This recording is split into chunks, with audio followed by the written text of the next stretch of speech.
Welcome to another Moodle for Instructors video. In this video, we're going to look at how to edit the sections within your course.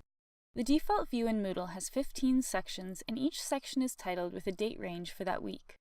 If you'd like to change the title, click Turn Editing On in the top right corner of your screen.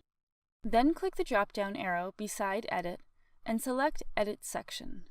Before you type a new title for this section, you'll need to do two things.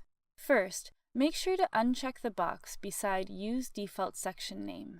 And second, make sure to check the box beside Do Not Show the Date. Once you've completed these two steps, you can change the name of the section. I'll change this section to be titled Course Overview. I'll then scroll down and click Save Changes. Now we're back on the main course page and editing is still on. If you'd like to add or remove any sections within your course, scroll to the very bottom of your list of sections.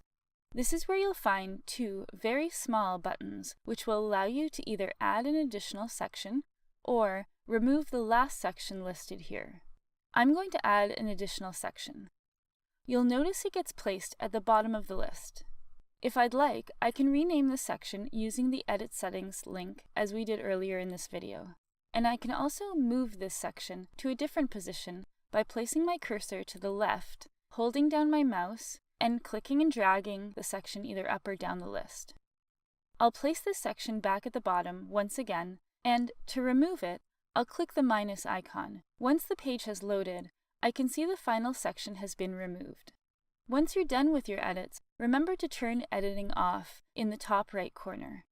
Well, that should give you some control over the appearance and organization of the sections in your courses. Feel free to check out our other Moodle for Instructors videos, which will look at some other features in more detail.